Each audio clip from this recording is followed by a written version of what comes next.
It's echoey. Should I continue? Okay, all right. I'd like to call this meeting of the Recreation, Parks and Music Commission to order for September 20th, 2023. Let's start with the Pledge of Allegiance.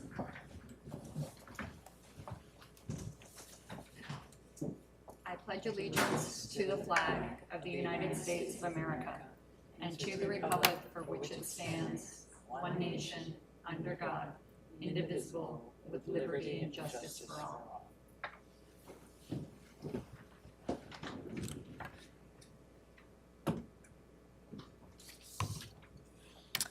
Clerk, would you like to take roll call? Of course. Mary you. Ann Berticelli, Here. Cody Chisholm, Here. Stacy Earle, Here. Kate Greenspan, Megan Kelly, here, Hannah Simmons, Karen Now. Here. Thank you. I have not received any general public comments. Do we have any this evening? We did receive one, and it has been posted to the agenda. Great, thank you. So we would like to move on with item number 1, our presentation from Relief at Petaluma. The presentation is on the upcoming fall 2023 tree planting scope and schedule as part of the Urban Forest Management Grant Award. Petaluma Parks sites scheduled for new plantings include Miwok, Arroyo, and Wiseman Parks. We are having this presentation by Wendy Jacobs from Relief and Cindy Chong. And while our Chair, while our presenters get settled, maybe I'll have Cindy kind of introduce the speaker and their partnership here. Cindy works very closely with Relief, so maybe just put you on the spot, Cindy, and just kind of introduce the team here and kind of a little bit of backstory with relationship with how they work with staff and the city. Thank you, Cindy. Sorry, don't have the microphone, so if you can't hear me, let me know. I'm happy to have their city partners, Relief, and Wendy Jacobs here on my left, and Carolyn, who's going to be presenting for us tonight. But over the past, gosh, has it been 18 months, Wendy? About 18 months, we've been consistently part.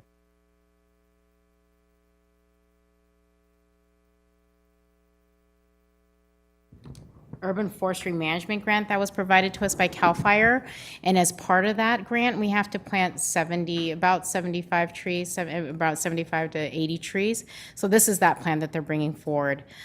So just to kind of give you a little bit of background, it's dovetailing to some of the other hundreds of trees that we've planted. This is a much smaller piece, but this piece is important because it's part of the bigger plan of the Urban Forestry Management Plan, the update to the tree ordinance, the tree mapping, and the analysis of it. So this is, kind of a small scope, but a really, really big one, and really grateful to have Relief as partners to be able to handle the planting because, as you know, your park staff is a little bit overloaded, so it would have been a big ask to do a tree planting. So we kindly have our community partners here presenting on what the plan is tonight. So I will turn it over to Carolyn and Relief. Good evening. I'm Wendy Jacobs. This is my first time meeting you in person. Thank you for all your support in the past. I'm the chair of Relief, and I wanted to introduce our public relations lead person, Carolyn Lacera, who will make tonight's presentation. We're going to be talking about the tree plantings in the parks by Relief for the early fall.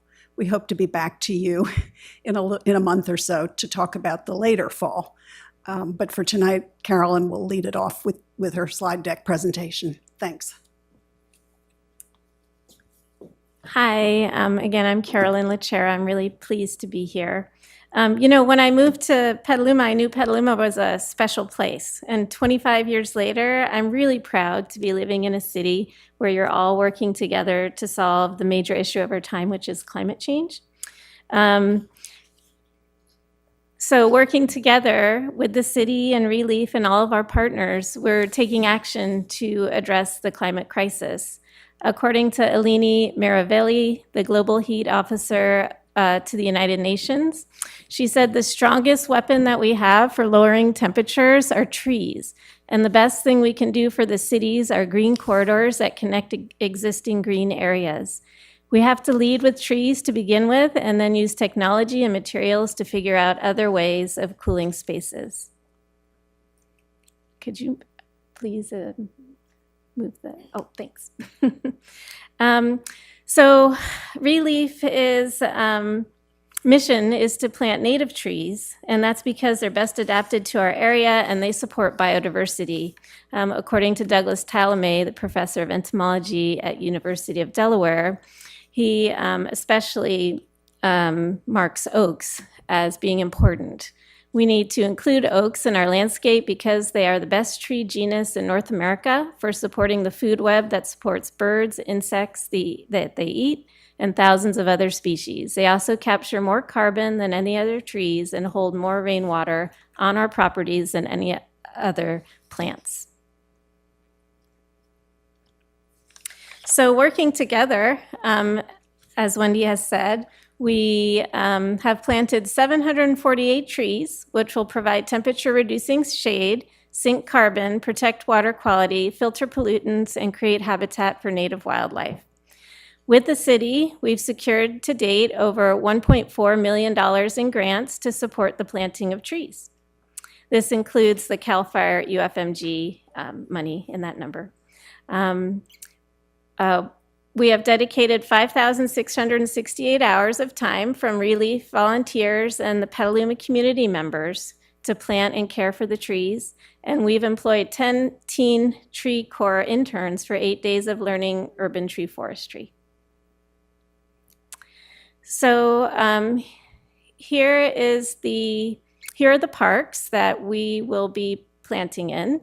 A total of 77 trees will go toward 3 parks.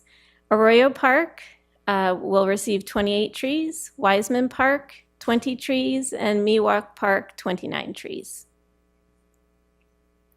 Our funder for this is CAL FIRE Urban Forest Management Grant.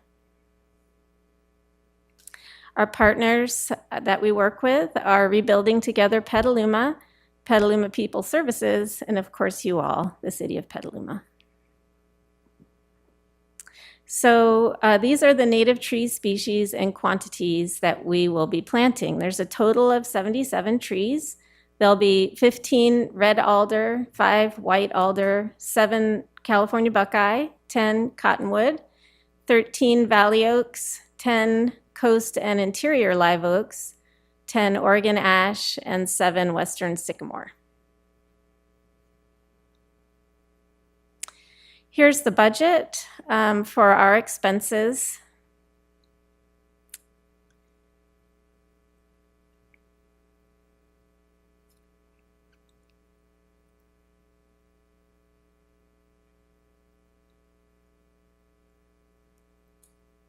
Whenever you're all ready. And we have completed our community outreach. We had sandwich signs in parks telling residents that trees were coming soon to their park. We tabled in each park and engaged community members to talk to them about what would be happening and to get their suggestions and comments. And we had a community input Zoom on September 11th with a slide presentation, questions and answers, and discussions. And we did leaflet the homes immediately surrounding the parks to let everybody know what was happening and put flyers all over town. So this is what our sandwich board signs look like that were in the parks. And we will be placing interpretive signs at the parks, which will stay there. So this is an example of what the interpretive signs will look like. So we're trying to teach community members about why native trees are important. So this is the first placement map, and this is Arroyo Park. And as you can see, let's see, I need to get to my... We will be planting, so the blue dot is white alder. We'll be planting 5 white alder. The red dots are Oregon ash. The yellow dots are the 1 coast live oak. And the green dots are the 12 valley oaks. And this is the placement map for Miwok Park. The red dot is red alder. The yellow dots are buckeye. The blue dots are interior live oak. And the green dots are western sycamore.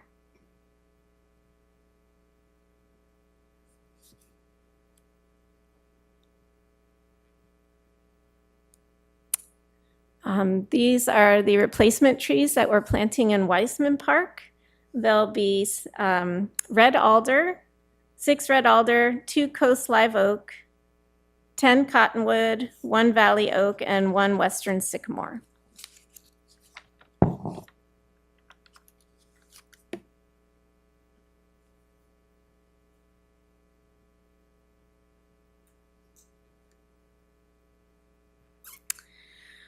Thank you for listening to this presentation. We look forward to working together again to make Petaluma a cool hometown in every sense of the word. Thank you. Thank you very much. Commissioners, do you have any clarifying questions? Councilwoman Now? Thank you. We had a public comment on Buckeyes, so I thought maybe you could talk about that. I believe the public comment, she lived in the Arroyo Park neighborhood, but now I see they're going to be at Miwok, and I know that there's some beehives in that neighborhood. So the Buckeye and bees. You haven't seen the public comment? Oh, she, I would have to find it. I'm just wondering what the question Yeah, is.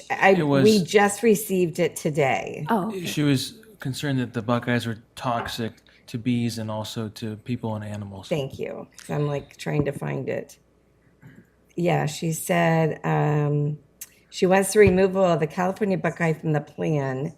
While this is a native tree, it's known to have a pleasant fragrance and appearance. It's also known to be toxic to humans, to honeybees, and they didn't want it in the neighborhood. And I'm like, well, why would we want it at Miwok? okay. Cindy, do you want me to answer that, or do you want to make a comment? I can. I don't know anything about the tree, so. So I didn't do the planting plan, Carolyn, so I okay. would not be able to really answer it. There has been just discussion about it, and this was at the kind of the public forum for Arroyo, not for Miwok Park, and I wasn't part of Miwok Park's community meeting either, so I'm kind of operating here in the dark. Okay, But the well, comment that's, that came, we're operating in the dark so the too. comment that came back was that Buckeyes are potentially poisonous to dogs and to humans, but you would have to ingest them. So if you're going up to the trees and you're eating the tree, then it would be an issue. But if you're not eating the tree, that it wouldn't be an issue, is what I know at Right, this but point. it also says honeybees, So I don't know about the honeybees. I think what we Okay. have to do is do some research unless Relief has some more information on it. And it's not something that's just come up before, and it wasn't something that my staff had concern about. It's not one of the issues that they brought up. I just wanted to bring it up because we just got that email today, and maybe Drew, you can share it with them. The Buckeye tree, in terms of honeybees, the non-native European honeybee, from what I understand, it is toxic to honeybees. But at the same time, from what we've heard, the honeybees tend to stay away from it and not nectar on it. It also is very beneficial for our native bees, which are decreasing in population. I did reach out to Poison Control to ask, is the Buckeye tree a problem? From what they said that with any of the plants in that species, you would have to eat a lot of it to get very sick from it. Okay. And it doesn't taste good. And the other thing she said is, if somebody takes a bite out of one of the little nuts, that she wouldn't really be concerned, or took a bite out of a leaf, she would only, so it sounds like you'd have to eat a lot of it, but we can continue to do research on it and also to talk to other experts in the field. Okay, thank you, because I didn't know, and it just came through today. Yeah, and yeah. I'm like, I don't know anything about it, but I know the schools can't have tomato plants a lot of times because they're toxic. Yeah. And I'm like, I've never seen a child eat a tomato leaf, so. Yeah, and also there are a buckeye is really a part of our landscape, and it's in a lot of parks, That's what I and I thought. haven't heard of any problems. Okay. The second question, I had a neighbor in my district reach out to me. I guess she made a donation to Relief, and she wants the money to go to trees in Miwok Park. So Okay. it would have been like in the last year. Her name is Clarice, lives on Lombardy Street. The first name is Clarice, and they're on Lombardy. Oh, so the comment is that somebody made a donation to Relief, and they would like the money to go to Miwok Park. Is that possible? Can we make that happen? Sure. Of course. Okay. Okay. So her name is Clarice. I don't have her last name right here in front of me. And she lives in Lombardy. Her husband passed away. And so she gave a donation to Miwok Oh, as her in his neighborhood name. park in his memory. Oh, that's really wonderful. And she was first concerned that there were trees getting cut down and removed. And I explained that you were coming in, but I didn't know at that time what your plan was. Well, that would be wonderful. We would Okay. love to plant trees Okay. with that money in Miwok Park. Okay. Thank you. That's all. Thank you. Any other clarifying questions? No? Do we have any public comment on this item? We do have one, great. Come on up, you can hand it to the chair and. Hi, I'm the she that made the comment with regards to the Buckeyes. So thank you for considering that comment. So I want to thank also Relief for. Can you and- hold up just 1 second? Oh, yeah, Can- sure. Normally, we have just a timer on for public comment. Not that it's an important thing, but we do normally have a timer on, and normally I take that lovely sheet of paper too. I'll wait. Yeah, I can address you. Thank you. Sure. I want to thank Relief and the City of Petaluma for advancing the planting with trees. I strongly agree with the premise that the city does need more trees. The Arroyo Park needs more trees. I'm definitely in favor of more trees. And I do appreciate Relief responding to our comment about the Buckeyes, just in consideration of that. They also did respond to a comment that I submitted to them in the city with regards to using this as a great opportunity to improve a shadeless sidewalk along Village East Drive, which has no shade right now. It's a hot stretch.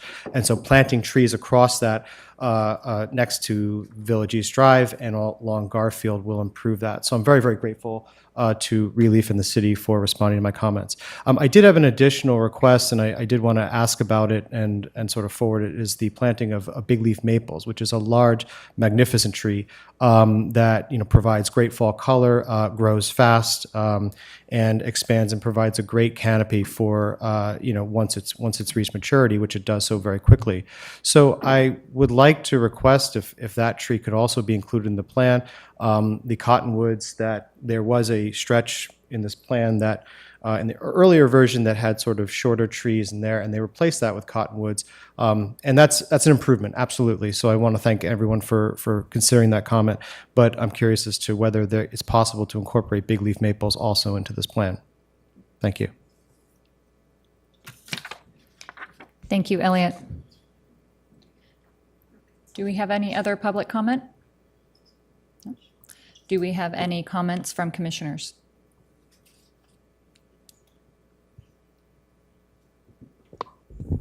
Well, I'd be curious to hear what Relief says about big leaf maple and.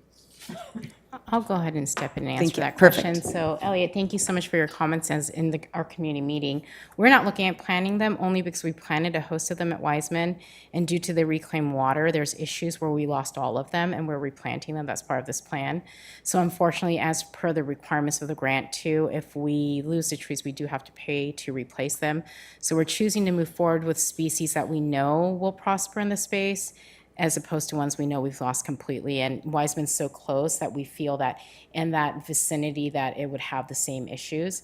So we will look at maybe planting them in other parks, but maybe not on the east side of town, possibly on the west side of town for that reason. But we did choose them in the beginning because they do grow really quickly. They're beautiful. Our staff likes them. They just didn't work. We lost every single one of them. So we don't want to run into that issue again. And that was because of the reclaimed water? Yeah, the salinity is what we believe is the issue. Yeah. That's all that issue, okay. Thank you. Thank you, Cindy. And then I just have a few other comments. Thanks for clarifying that. Relief always just blows me away every time that you come. I think that you are such an asset to this community, and the awareness that you're creating in the community about global warming and cooling the city through trees and all the efforts have just been so incredible. So thank you for that. Thank you for all the outreach efforts to reaching populations and people that may not totally be in touch with what's going on. You definitely made efforts in getting out to the community and letting them know what's happening. And then also the community building aspect of this, of bringing people together and using volunteers and incorporating our young people into the process is just really, really beautiful. So thank you for all of your hard work. Great. I loved your presentation. I really love that you are putting interpretive signs up. I think that that's going to add a really key piece, and I love that addition for this planting. Thank you very much. Okay, we will move on to item number 2, which is approval of minutes from our meeting on August 16th, 2023. I motion to approve the minutes from the August 16th meeting. I second the motion. Great, thank you. The minutes are approved from August 16th, 2023. I move on to item number 3. This is our public hearings about Lucchese Skate Park. This is our final I'm trying to read, and I realize now you can't hear me because I turned my head. The final concept plan, which we're all excited about. We will review, discuss, and provide City Council with a recommendation on the adoption of Lucchese Skate Park final concept. Bjorn is going to take us here. He's the project manager. Drew, are you going to be saying anything to kick it off, or do we go right to Bjorn? Yeah, I'll let Bjorn get settled. It looks like he's ready to go. But thank you, Chair. Thank you, Commission, community, staff. Excited to be bringing forward this item tonight for discussion. This is the final concept plan for the new skate park to be constructed at Lucchese Park. Really, I'm going to just introduce the project team involved before Bjorn really kicks us off and kind of walks us through the evolution, the outreach, and then into the weeds of design. So we've got Bjorn Grapenberg. He is our project manager with Public Works and Utilities. Joining us Zoom remote from Seattle is Matt Fluhey. He's the CEO of Grindline Inc., and his design associate, Brett Johnson, as well. And then we also have Jessica.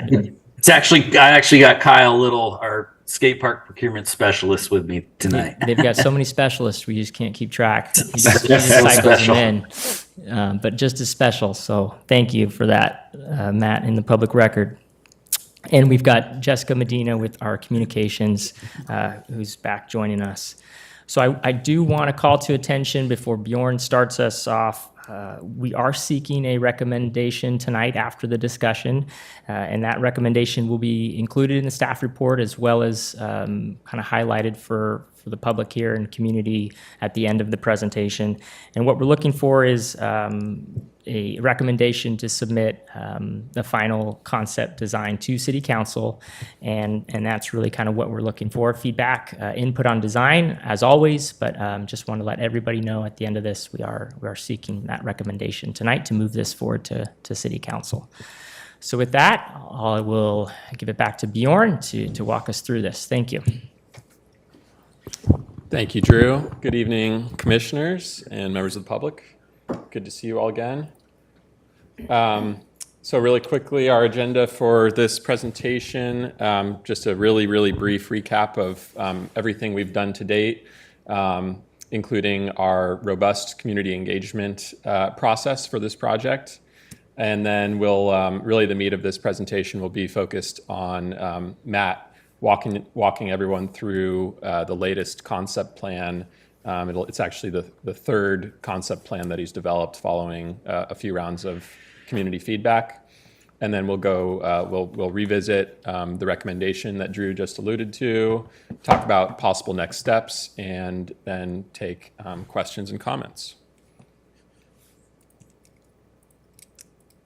So really quickly, with the overview, this project was launched not that long ago, back in December of 2022, when we were lucky enough to have our city council authorize the city manager to bring Grindline Skate Parks on board. They're a world-class skate park design and construction company, really the best of the best. It's clear throughout this whole process that they really are the experts in this field, and every time Matt and his team show up to our community workshops, it feels like we've got local skating celebrities, that we've got skating celebrities joining us.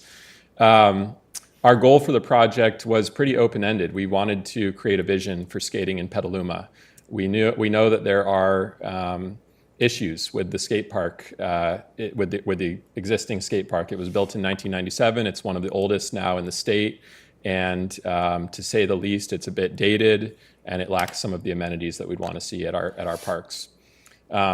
We heard from the community loud and clear that they want a new, larger skate park of around 20,000 square feet. So with that in mind, we then took a look at 8 city parks. We whittled that list down to 4 and did a site analysis exercise with Grindline and the community, looking at Leghorns, Lucchese, Kenilworth, and Wiseman parks. And out of those 4, Kenilworth and Lucchese were identified as the clear favorites. And then out of those 2, Lucchese was identified as the clear favorite. We heard that from the skating community. We heard it from you all when we presented to you back in March. And then we also heard it from City Council when we presented to them in April. So following all of that great momentum that we built from December through April, going into the budget process with City Council, I think they really latched on to that excitement in the community for this project. And their adopted budget for fiscal years 23 and 24 included over $1.5 million for the full design of phases 1 and 2, as well as the construction of phase 1. We'll get a little bit more into the phasing later. There is a small funding gap currently anticipated for phase 2 of under $300,000. And what we're working with right now is a very rough, high-level estimate of $2.8 million for the delivery of the full 23,000 square foot skate park. That is definitely subject to change as we go into the next phase of the project. We'll get a much more precise cost estimates for all of the work involved. But for now, we do feel pretty good about the $1.5 million that we have budgeted for this year for getting that first phase constructed. So with that, I'm going to pass it over to Jessica Medina, who's our communications coordinator for this project. Right, thanks Bjorn. Hi, everybody. Okay, community engagement for this project. From the start, this has been a really community-focused project. We knew we wanted to collaborate closely with our community on this, and so we took a really community-driven approach.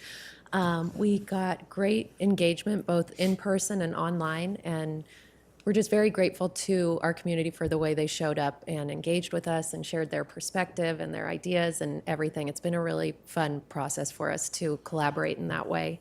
For example, each round of input has driven what we've done next. Like we started out the project, as Bjorn explained, not knowing whether we wanted to build a new skate park or make improvements to the new one. And so getting the community's feedback on that really helped direct where we went next, which was great. And we've received really valuable feedback all the way through. Next slide, please. So the usual suspects here with our community engagement things to some degree, and then with some new players as well. We have a project webpage that outlines the details of the project, where people can sign up to receive project updates, and we post information about upcoming meetings and things like that. We had multiple online surveys, and an example of the great engagement we received prior to the first workshop, we already had 200 online survey responses, which was really great. And over the course of the project and all the surveys, we've had roughly 400 survey responses. So that's a really great turnout for us. And again, we really appreciate the way the community showed up and shared everything with their networks and got the word out. The workshops themselves, the first one, we had over 75 people in attendance, which was really exciting. And there was a really great energy. We saw an opportunity to rebuild trust with the skating community and also to get to know the skating community better. So that was really meaningful to the project team too. So it's been a cool experience in that way, I think, for all of us. We presented here at RMPC and at City Council. We've included this topic multiple times in our community update email and on our social media channels, either promoting meetings or encouraging people to take the survey. We sent out project emails to people who signed up to receive project updates. And we also, and this was a great thing that I think helped us and gave us a lot of street cred, was we had Grind Lines, our contractors' social media audiences and their networks that they pushed out messaging to. So that really helped get the word out. And I know I was seeing friends, husbands who I didn't even know knew about this, posting the Grind Line posts, and I think that helped us get a lot of really great engagement. Next slide, please. And some of the things we heard were, obviously, we wanted to construct a new skate park. The preferred location was Lucchese. That people wanted this to be a multifunctional and inclusive space, meaning that all abilities and, I guess, modalities, skating, scooting, BMXing, and more could enjoy this space for generations to come. We heard about desired amenities like lighting and seating and water fountains. And we also heard really great technical feedback about the elements of the park. And I think that's been really valuable in the design process. So again, really grateful to the community for showing up and sharing all their knowledge and experience. And that's all I got. Back to you. Thank you, Jessica.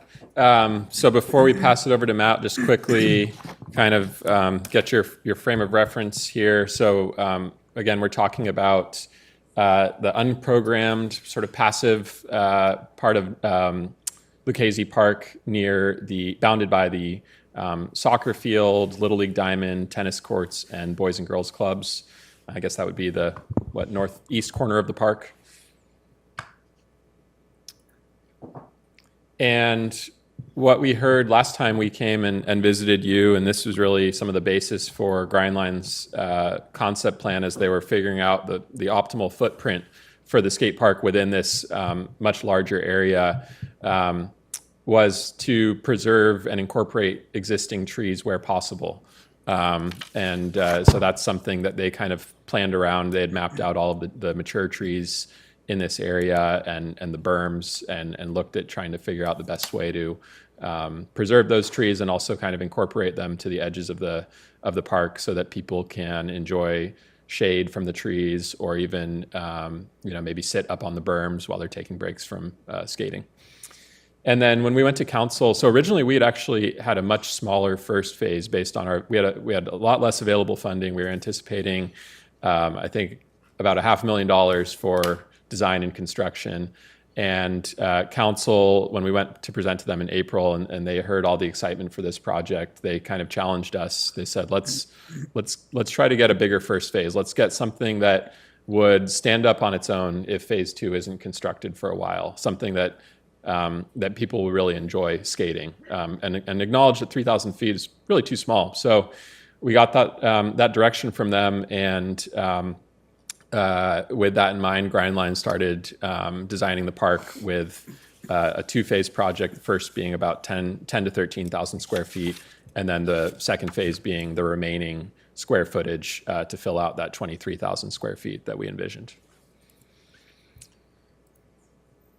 So with that, I'm pleased to again introduce Matt and pass it over to him, and he'll walk us through the third and recommended concept plan that his team has developed. And I will try my best to point out things as he's talking about them, but may not be successful. There's a lot of very technical details on these designs. So All right. Thanks, Bjorn. Good evening, everybody. Happy to be here. We've been able to share this concept with the skating community and all-wheeled use community and, city staff, and now here with you. And we're looking forward to sharing it with the world because we're definitely really proud of this one. This is just a view of the overall concept here. And the concept, it features a variety of skatable terrain.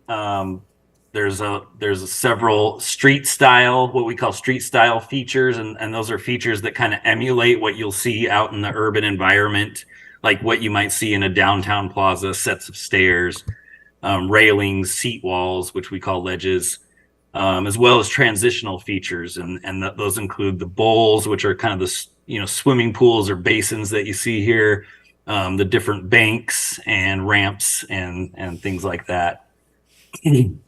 And we did, knowing that this was a multi-phase project, we made sure to sprinkle a little bit of each into each phase so that, phase one independently on its own can function as a park for all types of terrain and skill levels, ages, all that sort of thing. Also, we wanted to make sure that this design would provide ample terrain for local youth to train for a competitive level. There's some kids in the area already that are doing that, and we just wanted to make sure that we do a design that supports that.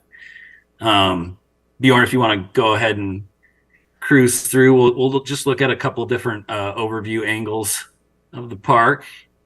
So there on the sort of lower to the left, you see the larger bowl, which is we call the flow bowl. And I don't know if any of you have watched the X Games or Olympics or anything like that, but that's kind of the style of bowl that they call the park portion of the skateboarding competitions. And then surrounding that, above that, you see some of the street features I mentioned earlier, above and also to the right. Go ahead and move on to the next one. And this is a little sort of showing phase two here, which we'll look at the phasing plan here in a second. But phase two included a pool style bowl, which we definitely got a lot of input on. It was really important to the community that they got a bowl that had the shape of nothing else in the area. So we basically created a large menu of different shaped pool style bowls and did a survey on that specifically, and this was the overwhelming choice by the community. And then again, just some different street features sprinkled throughout this area, banks, pump bumps, quarter pipes, things like that. Go ahead and move on to the next one, Bjorn. There's another view of the bowl. That's the Napili Oval is what we call that one. And then again, a view of the flow bowl. That's part of phase one.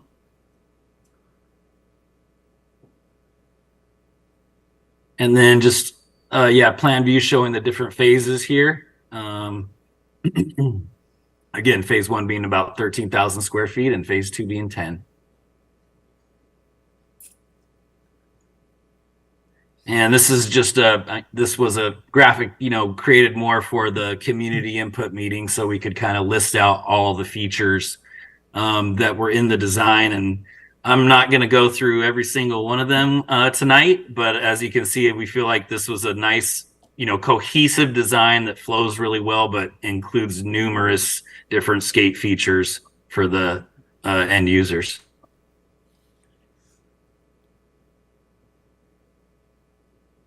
And this is just kind of general elevations showing the different, heights and depths relative to the existing grade.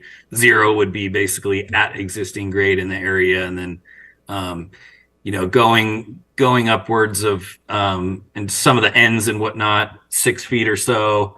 But what we like to do in these parks, we do no minimum to no retaining walls around the outer edges. We actually create earth berms around the edges so that really the park, feels like it was supposed to be there.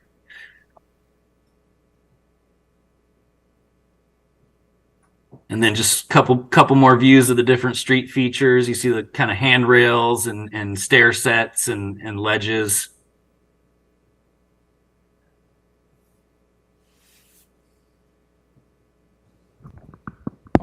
Hi. Thank you, Matt. I think it's on to we'll just wrap it up really quickly here, and then we'll go back to you, I'm sure, with many questions. Just reiterating, our recommendation tonight was to review, discuss, and adopt the concept plan and submit a recommendation to City Council for approval.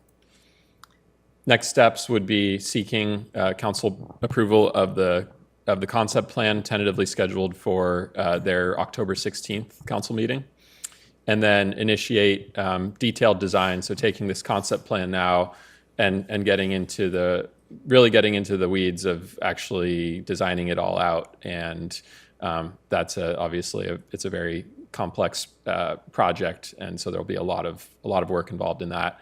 And I mentioned earlier, that we are still planning on trying to break ground in summer of 2024.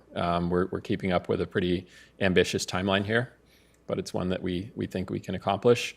And then in the meantime, we're just still exploring other access improvements and upgrades to amenities at the existing skate park. We haven't forgotten about that.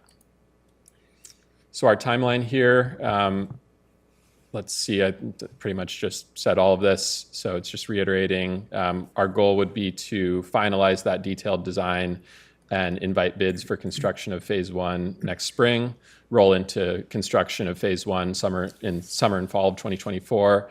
And then the timing on phase 2 would really be dependent on funding. But one of the great, with our approach here, we will have both phases fully designed, environmentally cleared, and ready to go. And so it'll really just be a matter of waiting on those last dollars in before we can break ground on phase 2.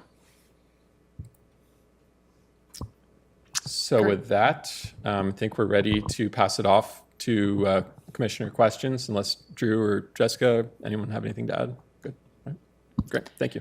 Okay, commissioners, do we have any clarifying questions? I'll start with you, Commissioner.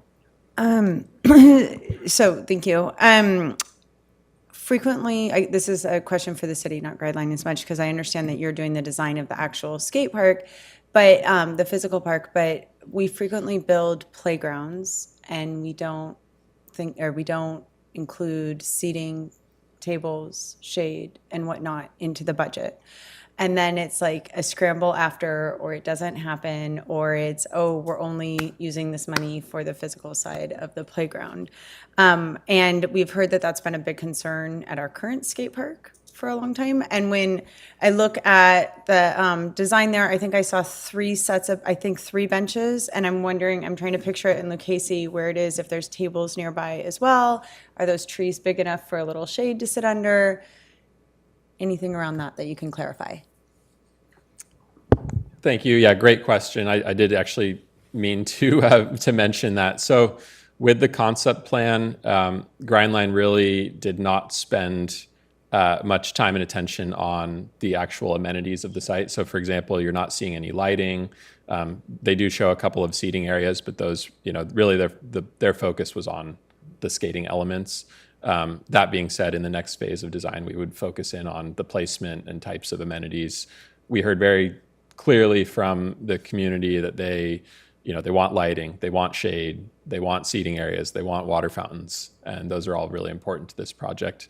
Drew, I'm not sure if you have anything else to add on the sort of the timing and programming of other park improvements. Yeah, no, I think those are critical elements, and that's a big reason why we're here tonight. Collect your feedback, look at this project through those that have come forward through the commission before. We're putting this within a very active park. We really are trying to tap into age-friendly, multimodal, multi-use. So we really do have to take this opportunity to plan for an array of ages, abilities, and mobilities in this project. Grindline's budget up to this point has been pretty safeguarded just to deliver. But Matt, if you want to weigh in on some of the mindset and looking at how, use of berms or kind of how you've played with the contours as is, and maybe some ideas that you want to share.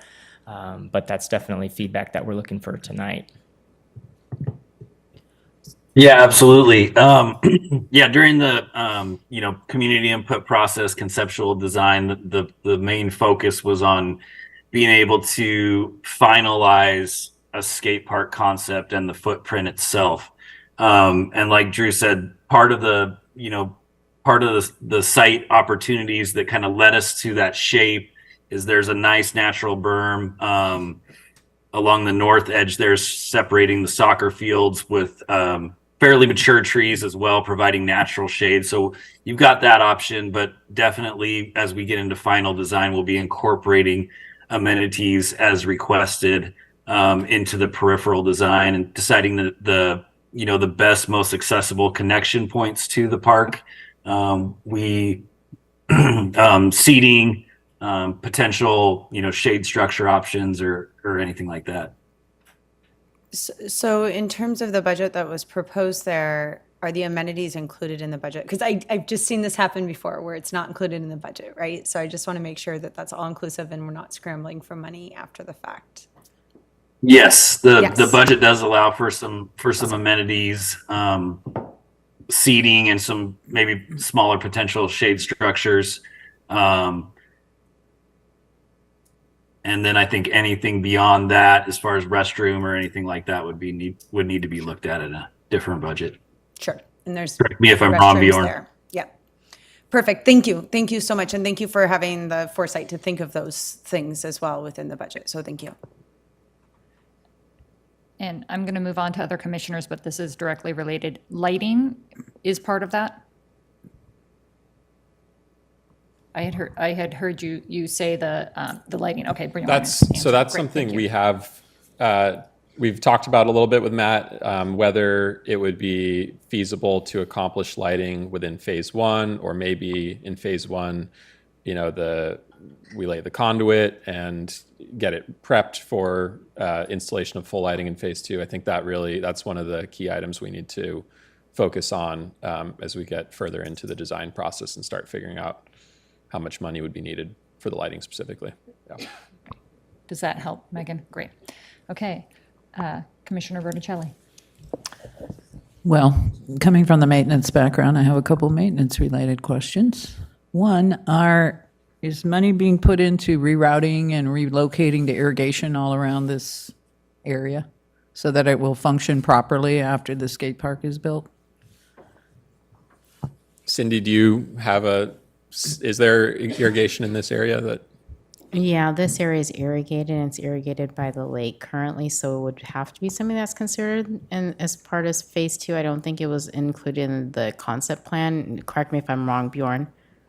No, we did look for major utilities and other, I don't think irrigation would be considered necessarily a major disruption or challenge to overcome for this project, given Okay. the amount of earthwork that's needed. We did look at utility conflicts. Yeah, I've just had experience with things that, we're just going to put this thing right here, and then we're left, the gardeners or the people on the ground are left to just, there's a big brown spot that we have to water by hand now all the time. So, yeah, stuff like that. The other maintenance-related question I have is about mowing. Are the edges, the perimeter of this, the skate park, or is it going to require string trimming, or will the mower just be able to mow right over the edges of the turf there? We typically try to grade everything out around the peripheral perimeters of the skate park at a 4-to-1, so it's a mowable slope. So ideally to just be able to run the mower right up against the edge of it. Great. Thank you. Any other clarifying questions? I just Councilor want to say Christie? thank you to the staff for all the outreach to the community, because that's what built this idea, and that's what's going to get the reality done that they want. So thank you. I have a clarifying question. The whole area, when the skate park is being built, that whole area, will it have to be dug out, Bjorn? Will it have to be completely, Yeah, there's. I can- Yeah, go ahead. right? It will, right? Do you know where I'm headed? If here? I can jump in here, just based on, we still have to get a project-specific geotech report done for this this project, which will happen in final design. But based on the reports, looking at the soccer field, and I think it was a pump house, it looks like some over excavation is going to be required and replacement with select fill just due to the soils in the area. Okay, and then it'll need to be sodded after? Anybody see where I'm headed? The perimeter, the Commissioner perimeters Kelly's would on need to to me. be seeded or sodded. I mean, just as far as the landscape restoration areas. Okay, great. I'm wondering if we can add gopher wire to that, if it's already going to be completely cleared out and we, it would be, we'll talk about that recommendation in a little bit. That's where I was headed with that.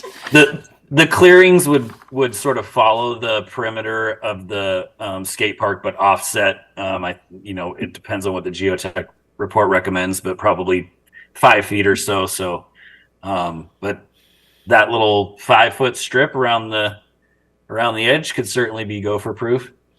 Oh, okay, that's what I was wondering about, that whole area, because there's that larger perimeter and maybe it just looks larger in this picture than it actually is. But here in Petaluma, we have very eager gophers. So we're always trying to manage them. Great, thank you. And thank you for this presentation. Do we have a public comment for this item?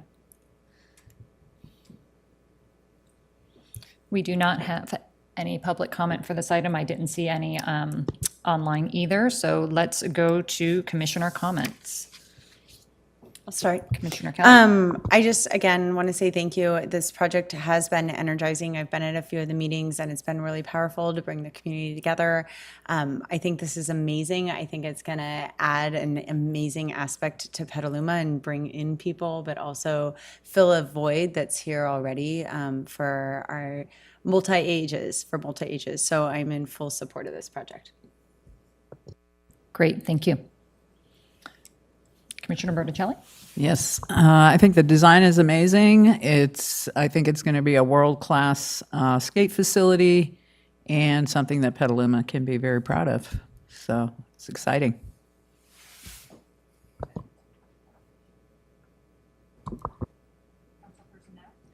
I already said thank you. You're So good? Okay. Yeah, I just really liked seeing how the design process came from the community engagement, because I'm working with a group trying to figure out how to do the same thing. So that was really inspiring. Thank you. I'm very excited to see this project move forward. It has been 4 years, well, it's been longer than 4 years, but 4 years since the community really put the heat on the city. And so I think this is awesome. I can't wait. I can't wait to show it off to people. So my recommendation as well. Okay, so now, So I'll make a motion to approve the final concept plan for the OKC Skate Park. I'll second the motion.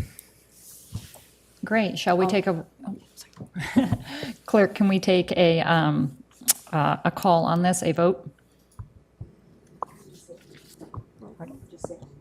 Oh. Apparently I can say all in favor? Aye. Mayor Ann Berticelli, In favor. Cody Chisholm, Aye. Stacy Earl, Yes. Megan Kelly, Yes. Karen Now. yes. Now the record shows we've got both versions of it, so thank you. That's perfect. Appreciate the discussion. Clear as sky.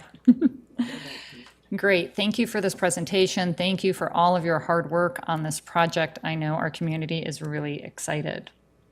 And with that, that is the end of our major matters. We are going to be headed to committee comment or commission comment.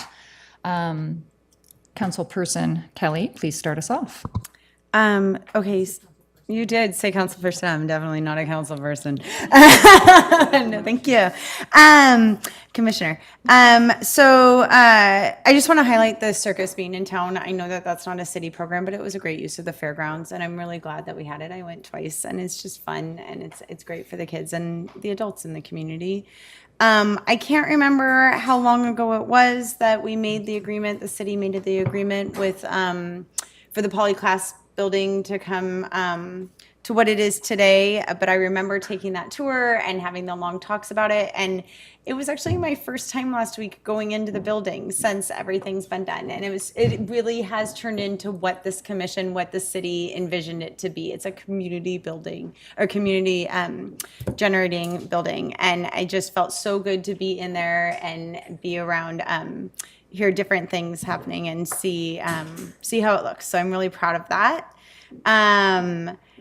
Soccer fields, it's soccer season. I'm bringing it up every time, but I'm in awe of how smoothly Prince works and how it looks and how baseball and soccer are happening at the same time and all of the above, just in awe of it.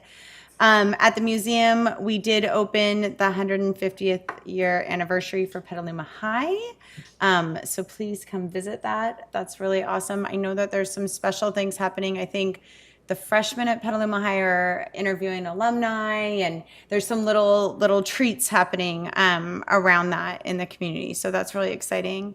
And then also, not a commission-related thing, but a community-related activity. I had the opportunity to go with Grant Elementary to see Nicole Mann, the astronaut. And God, I'm proud of Petaluma for bringing a hometown hero and having our mayor make a proclamation, and just the awe from the kids. I mean, it was just amazing to see from fourth graders up through adults just sitting on the edge of their seats listening to that presentation. And so it just really made me proud of Petaluma. Thank you. Thank you. Commissioner Berticelli. Well, I want to talk about the tree committee meeting that I was at earlier today. We're working on a plan for street trees and updating the list of approved trees for street trees, and working on a heritage tree assessment, talking about how to protect the larger trees, the more significant trees in the city. So I'm excited to be a part of that group, and they're working on a lot of important things. I think with the whole issue of climate change and Petaluma wanting to be a cool city, that street trees are a critical part of that equation. And so I'm hopeful that this work will lead to a lot more trees in Petaluma, which would be a wonderful thing. I did not get a chance to go and really look at many of my parks this month, but just driving around casually and looking at the different parks that I've been going by, I think overall, once again, I have to compliment the maintenance staff because we are well aware of the challenges that they face, even if a lot of the city is not, but they are doing, I think, an excellent job with the resources that they have, and I hope we can get them some more resources to continue that work. And I think that's it for me. Thank you. Thank you. Councilperson Out? Thank you. I've had a lot of fun this last month. My grandchildren needed to be entertained after school, so we have been to probably every park in Petaluma. And we even went searching for the goats and the sheep, and I got a hold of the staff and on their non-urgent line because I couldn't find them at the Mannion Knolls Park, and they were way up at the top of the property, which I've never walked to, next to the cemetery. And the grandkids were way ahead of me running in proper shoes I did not have. But it was really great to see that grazing happening. The sheep herder is this Spanish-speaking young man who was just leaning against a tree, and I used every little bit of Spanish I knew to talk to and communicate with them. From all my travels to all the different parks, only Mother Nature dropping branches or irrigation, being maybe too wet, is the only thing I found wrong with any of the parks. And I just jumped on the app.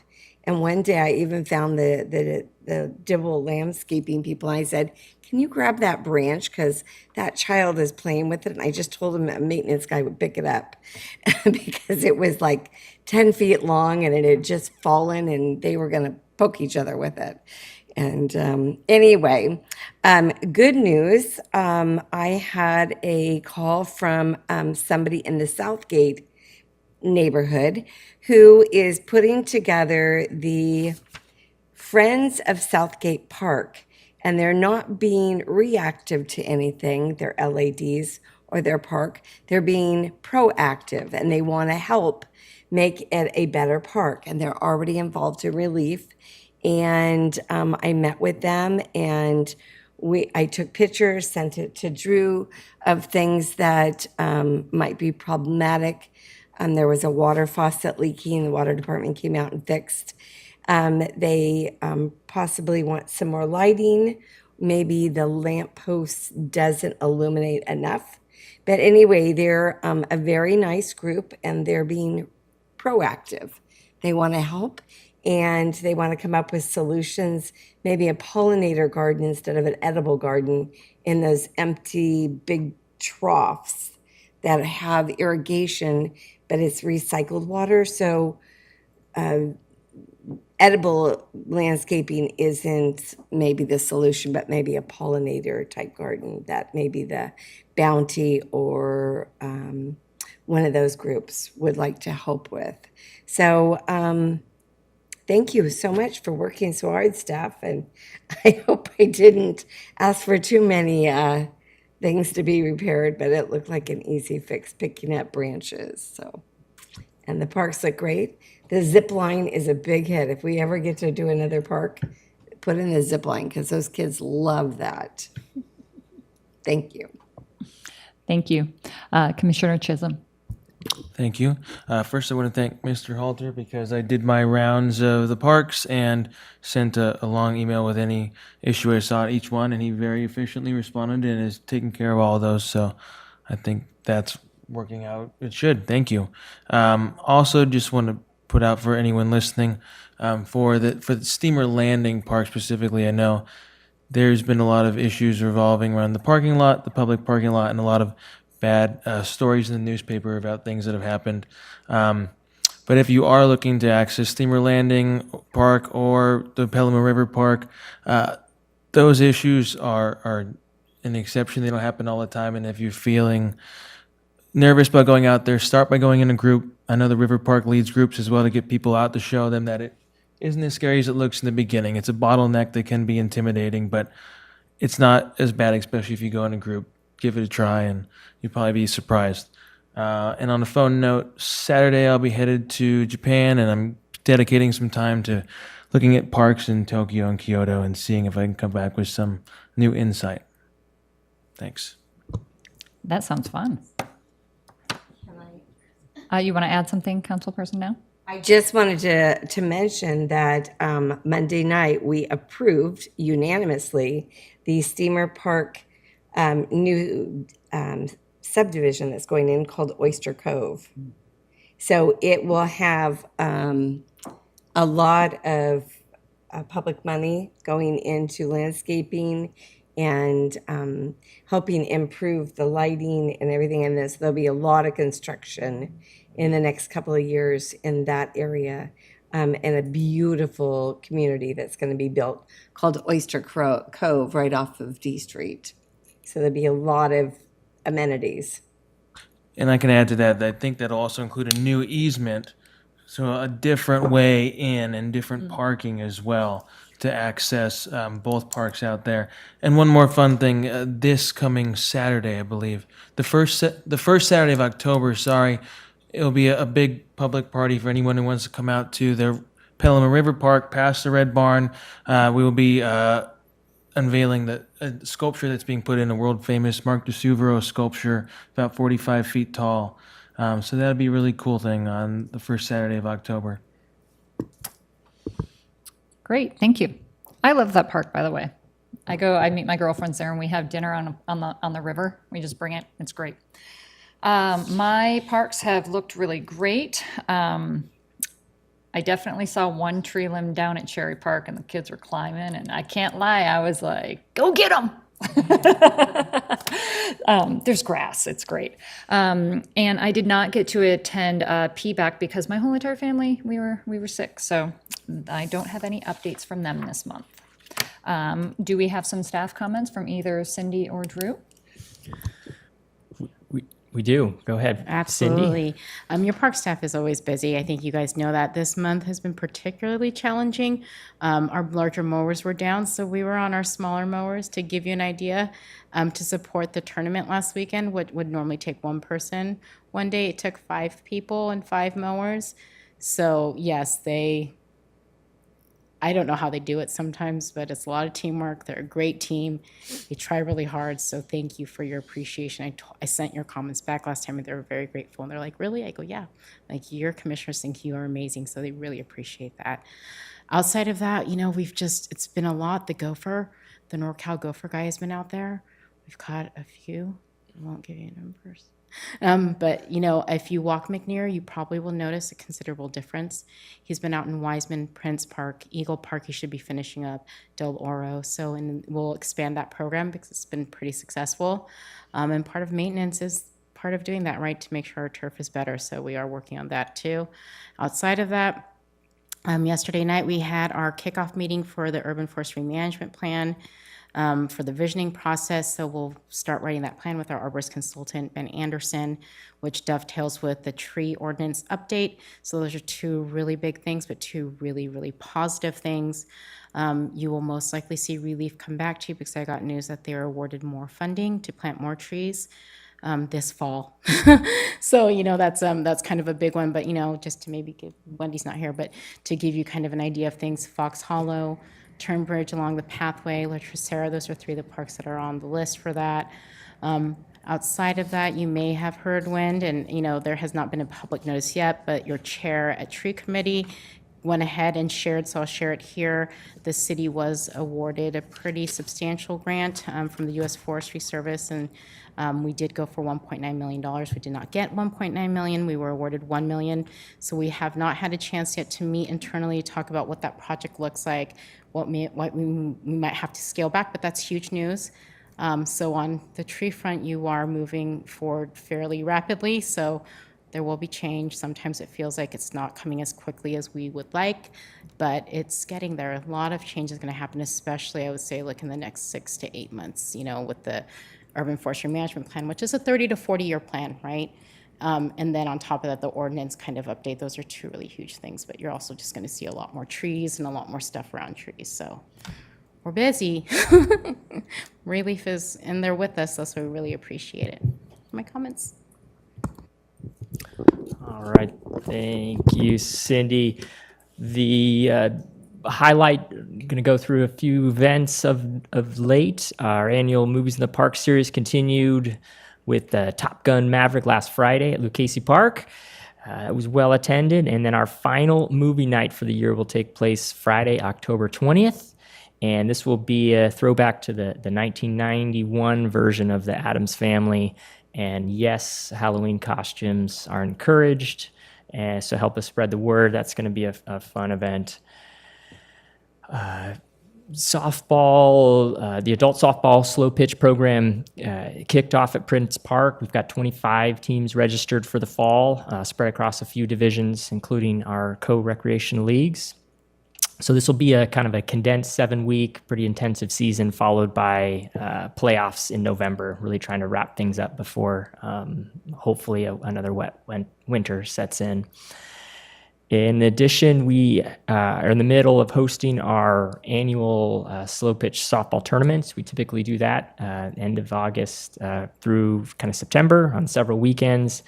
So last weekend, 12 of the men's teams came out to Prince Park, and then this Sunday, you'll see 10 of the co-ed teams out there participating for the coveted shirt, essentially, but bragging rights for a year. The food bank distribution added the community center as another stop. It's an incredibly popular and well-used program. We serve as a very good location for them. It serves us in our community very well, so they're expanding from the community senior centers and PPSC's purview across the park for more locations. So that'll be Thursdays from 11:30 to 12. They'll be out there. This bocce courts at Leghorns Park, that was a punch list item that really proud of the crews and coordinating with staff and an independent installer to help top dress material at the bocce courts and get that ready. A lot of our diehard bocce coalitions are really thankful, but the maintenance is ongoing, so hang with us. It takes us a little while to settle that material into its play form. So if you're over there, please discourage kids from digging. It's not a sandbox, but I get it. It is play. So the Joseph Verdu statue, I think we toured at McDowell Park. Just wanted to give an update on that. The commemorative stone was recently repaired with help from Joe Verdu and JLP Landscape. So wanted to highlight that. If you go back out there, it was fairly recently we were out there. So just a feel-good project, one that paid kind of homage to one of the original founders of PYSL. So just happy to see that family kind of come together and work with us and to help kind of honor that statue there. The Bond Park Core Board, these are the communication boards, was installed and it's been very well received. So this special thank you to Carly Crossan, who helped with us and kind of do the design and use some of the speech and language services to review the graphics. So just every time these get installed in the parks, they're not the standard yet, but we're making our way towards it being one. So just another victory, and the next one is set to go in at Miwok coming soon. Lastly, a new class, creative drama class for kids is being offered at the community center. I want to highlight that. It's been well attended so far, and we're planning to continue it to offer more programming in the winter and spring. But looking for creative things to do, extracurriculars, especially you council member now with your plethora of grandkids. They're out there. Or you can go back in and do another tour of the 47 parks, whatever comes to it. But thank you for the discussion tonight.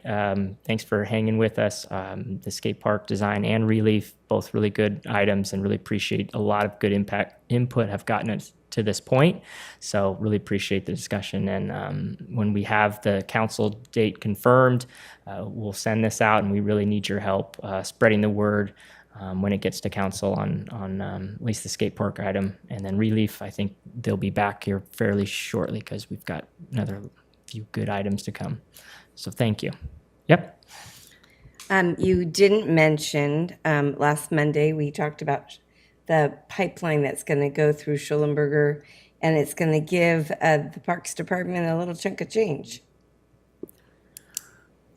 Well, yes, it's so to a little bit of background, there's a PG&E gas line replacement project scheduled and coming down the pipeline very quickly. So thank you for calling attention to that. It's a small section of pipeline relative to the size of Schulenberger Park, but it's a critical section that runs underneath the Petaluma River from the southeast section across the Petaluma River. It's currently at an elevation of, I think, 12 feet under the river. Yeah, it's going to go. They're going to move it about 60 feet through a pretty quite remarkable process where it's kind of like zero boring. Better for dredging. Yeah, but it will impact. It'll have impacts. And what it means for us is Schulenberger, the trail system and access to the public parking lot will be closed during the weekdays, Monday through Friday, because heavy equipment will need to be moved on the causeway or the pathways, and the only safe way to do that is to stop public access there, which means the communications that are going to be pushed out is utilizing Yellis Creek and the wastewater treatment facility, Almond Marsh, but that is going to be an impact for us and our our residents. It will be fortunately open on the weekends, and there is a holiday schedule too. So we have a turkey trot event, for example, that we've been given assurances from PG&E that it will not impact because it is on the holiday, and so the park will be open. But for the most part, when that kicks off, I think mid-October, there'll be a lot of messaging around that. And then the councilman referred to, there is some money that PG&E puts forth to help with the mitigate the impacts. And there are several boardwalks and pathways that are in need of replacement as is and repair. So we're excited on Monday night that council and the community really pushed for some of those impacts to be shared immediately after the project, and some of the improvements around the walkways and boardwalks that are under repair. So yes, good things can come, and we're just hoping to get everything in place and get the messaging out, because that's it's hard. It's hard to close a really flat, accessible area like Schellenberger that is such an asset. And we were talking about maybe telling the public other alternatives for walking, that maybe they could choose a different area to exercise during the weekday when it is closed. And yeah, absolutely. because part of Ellis Creek, because of habitats, is closed Right. because it's the nesting season. Right, and there's the Wetlands Alliance has a docent program out there, so we're going to be relocating that to a section of Ellis Creek just for the fall. But yes, the maps need to kind of get out there and really show people what's open, what's not, and Monday night was really the now it's time to, we have a plan, so now it's time to help PG&E and us better understand what those impacts are. Yeah. One thing I did want to bring up is, I guess maybe during COVID, we put hand sanitizer boxes on posts in all the parks, and now they're not filled up, and many are broken, because they've been through, a couple of years of weather. Do we want to remove those or continue to repair them and refill them? And also, I was wondering why we didn't have recycled containers out there in all the parks. Because when we finish our picnic, if there's not a recycling container, I take it back with me. But other people, I was noticing at Bond Park, there was plastic in with garbage after a weekend, after barbecues and what have you. So those were two things that I don't know enough about the park's history, and the hand sanitizer and recycle containers. Yeah, happy to field these questions. The waste recycle 3-stream, that's a larger conversation, and I think we're really fortunate to be in a place where city has again been able to secure a pretty sizable Cal Recycle grant. So it's not just in the parks, but the downtown area that lacks the waste recycle stream. It's being coordinated as part of a larger effort. So we had some success partnering with the Rotary Clubs to install, up to 38 cans. So a few parks have them, but we really need to triple that to make an impact. And with this Cal Recycle grant, we're going through the process of developing those standards, then actually getting money to purchase the cans so we can then get them installed. So I'd love to bring that back and kind of present that as an item and let you guys weigh in on it. Did you want to go in there? In San Francisco, we turned our park garbage collection over to Recology. We have the same, yes. We have a franchise with Recology, but most of the parks, as you guys see, are not the fixed cans. We've got the totes. And yes, Recology plays a big role in that. And we've been really, that's been the model for us. So now it's those standards, getting them out, and then talking about what that program is. And then the hand sanitizers, yes, Cindy and I, this is it's like PTSD, getting back to those days.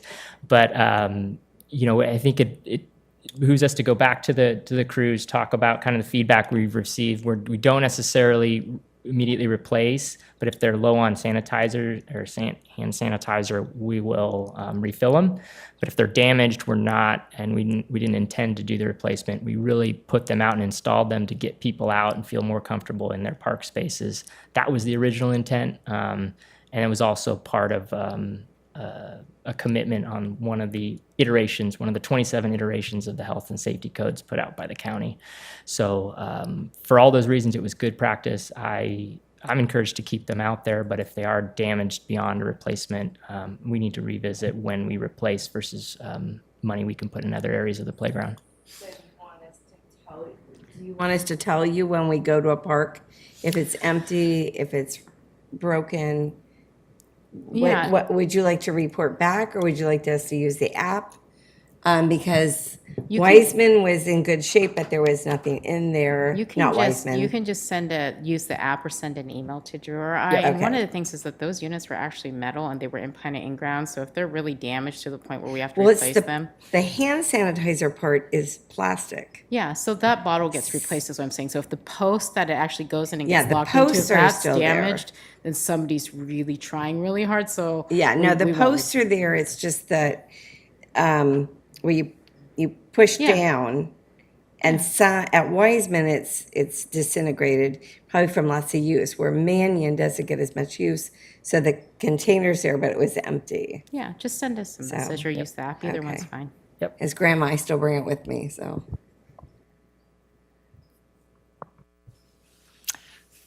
Okay, I did forget to ask one question, but when you brought up the city council meeting, it reminded me. When is the turf recommendation going to city council? We don't you have a have a date? date as of yet. We know it's not going to be before November, likely. We're about 6 weeks out of any council agenda, and we've got some work to do to position that. So I don't have a date yet to share, but I know it's not going to be before November. Okay, will you let us know when it gets scheduled? Yes. Great, that would be Absolutely. wonderful. Yep. Great, thank you. You're welcome. Okay, well, I think that means that our meeting is adjourned for this evening. Thank you all very much. Thank you.